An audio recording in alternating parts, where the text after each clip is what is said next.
கர்த்தருடைய பரிசுத்த நாமம் மகிமைப்படுவதாக.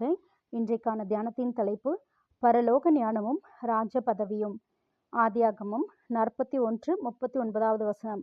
பின்பு பார்வோன் யோசேப்பை நோக்கி, தேவன் இவை எல்லாவற்றையும் உனக்கு வெளிப்படுத்தியிருக்கிறபடியால் உன்னை போல விவேகமும் ஞானமும் உள்ளவன் வேறு ஒருவனும் இல்லை என்றான்.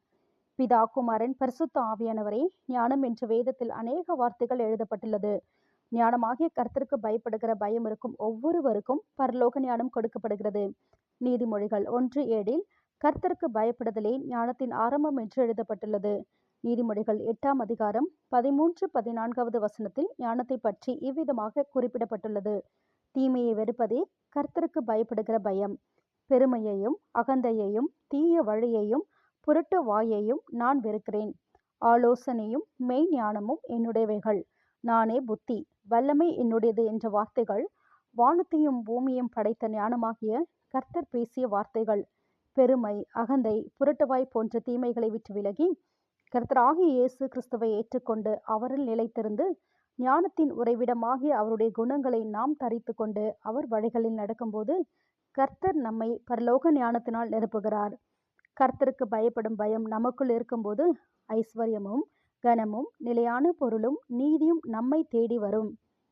யோசேப்பு சிறு வயதிலிருந்தே கர்த்தருக்கு பயந்து தீமையான காரியங்களை விட்டு விலகுகிறவனாக காணப்பட்டதால் கர்த்தர் யோசேப்பை பரலோக ஞானத்தினாலும் விசேஷித்த வரங்களினாலும் நிரப்பியிருந்தார்.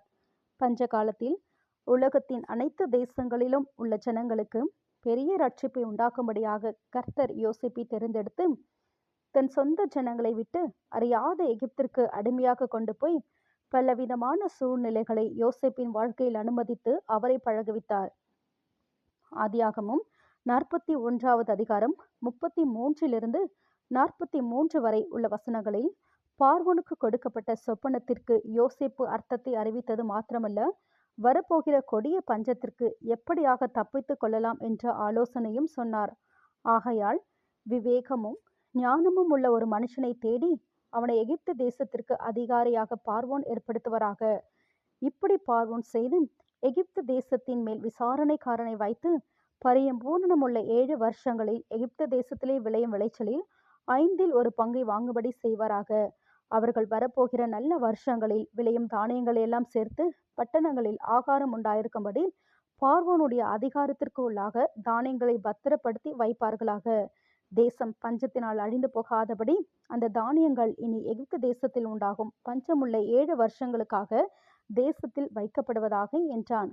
தேவனை அறியாத பார்வோன் சொன்ன வார்த்தை என்னவென்றால், பார்வோன் யோசேப்பை நோக்கி, தேவன் இவை எல்லாவற்றையும் உனக்கு வெளிப்படுத்தியிருக்கிறபடியால் உன்னை போல விவேகமும் ஞானமும் உள்ளவன் வேறு ஒருவனும் இல்லை என்று சொல்லி தன் கையில் போட்டிருந்த தன் முத்திரை மோந்திரத்தை கழற்றி அதை யோசேப்பின் கையிலே போட்டு மெல்லிய வஸ்திரங்களை அவனுக்கு உடுத்தி பொன் சிறப்பனையை அவன் கழுத்திலே தரித்து தன்னுடைய 2ஆம் ரதத்தின் மேல் அவனை ஏற்றி பணியுங்கள் என்று யோசேப்புக்கு முன்பாக கூறுவித்து எகிப்து தேசம் முழுமைக்கும் அவனை அதிகாரி ஆக்கினான். இப்படியாக கர்த்தர் பரலோக ஞானத்தை மாத்திரமல்ல, ராஜ பதவியையும் அவருக்கு பயப்படுவர்களுக்கு தந்து ஆசீர்வதிக்கிறார்.